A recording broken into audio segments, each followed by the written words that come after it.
Pre-orders sold out in under an hour. 93 million people watched a single trailer in 24 hours, a reported billion-dollar budget, $8 billion in projected revenue riding on one release date. 27 years of Grand Theft Auto have built toward November 2026, and the pressure surrounding GTA 6 has no precedent in entertainment. So how did we get here? In October 1997, DMA Design released a two-dimensional top-down crime sandbox called Grand Theft Auto. It was an immediate lightning rod for controversy, even drawing parliamentary debate in the UK House of Lords over its provocative premise. While clunky mechanics and dated visuals drew mixed technical reviews, players were granted an unprecedented level of agency to steal cars and cause urban chaos. The 1999 sequel, GTA 2, doubled down on this irreverent, experimental identity with a futuristic aesthetic and a gang respect system. Yet, these early top-down iterations functioned primarily as a proof of concept rather than the finished blueprint. The core philosophy of absolute freedom existed, but the technology of the late 90s could not yet match the ambition. That limitation vanished on October 22, 2001, when Rockstar Games, now guided by Sam and Dan Houser, released Grand Theft Auto 3 on the PlayStation 2, moving the camera from a bird's-eye view into a fully realized three-dimensional Liberty City made player freedom both physical and systemic. By blending physics, cinematic storytelling, and radio stations, GTA 3 established the modern open-world template that redefined the interactive entertainment industry. The template exploded in scale and style with Grand Theft Auto: Vice City in 2002, using a stylized 1980s Miami setting and a massive licensed soundtrack to push the franchise directly into mainstream pop culture. By 2004, Grand Theft Auto: San Andreas expanded this blueprint into a massive three-city map, proving that geographic scale was now central to the brand's identity. Yet, this rapid growth invited intense regulatory backlash. In 2005, the discovery of Hot Coffee, a hidden, unrated sexual minigame within San Andreas, triggered a massive public controversy. On July 20, 2005, the ESRB revoked the game's mature rating, reclassifying it as adults only. Major retailers pulled copies from shelves, forcing Rockstar into a costly recall and highlighting the intense scrutiny surrounding their success.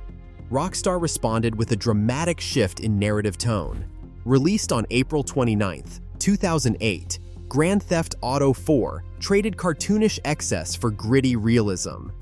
Through the perspective of Niko Bellic, an Eastern European immigrant struggling to survive in a meticulously detailed Liberty City, the series gained a new level of narrative maturity and cinematic depth.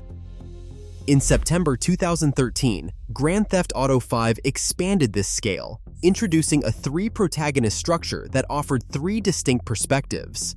The title quickly set the industry benchmark for commercial launch success, generating $1 billion in just 3 days. But the long-term shift occurred through GTA Online. The multiplayer environment turned the game into a persistent platform rather than a traditional single-use release. By late 2025, the game had sold 225 million copies, helping push franchise revenues past $10 billion. This sustained financial success meant Rockstar could afford to wait. The resulting decade-plus of silence created a massive speculative vacuum, converting industry dominance into an era of extreme concentrated pressure. On December 4, 2023, the long silence ended. Rockstar Games released the first official trailer for Grand Theft Auto 6, turning years of intense speculation into concrete reality. The debut bypassed standard marketing campaigns, launching an event that immediately reset industry expectations around major releases. Within 24 hours, the video accumulated 93 million views on YouTube, shattering the platform's record for a non-music broadcast in a single day. This unprecedented reception proved that the franchise existed in a category of its own, far exceeding the typical boundaries of interactive media. After a decade of quiet anticipation, the institution had at last spoken. This single broadcast confirmed that the long wait was over, bringing the actual subject of the story into focus. The trailer introduced the fictional state of Leonida, expanding the play area past single city limits. A reimagined, neon-drenched Vice City serves as the geographic anchor, but the map extends into surrounding regions like Port Gellhorn, the Leonida Keys, and Mount Calaga National Park. Within this expanded territory, the narrative centers on Jason Duval and Lucia Caminos, marking the first time the franchise features a playable female protagonist. Moving away from the three-character setup of the predecessor, this dual lead design structures the gameplay around a Bonnie and Clyde-style criminal partnership.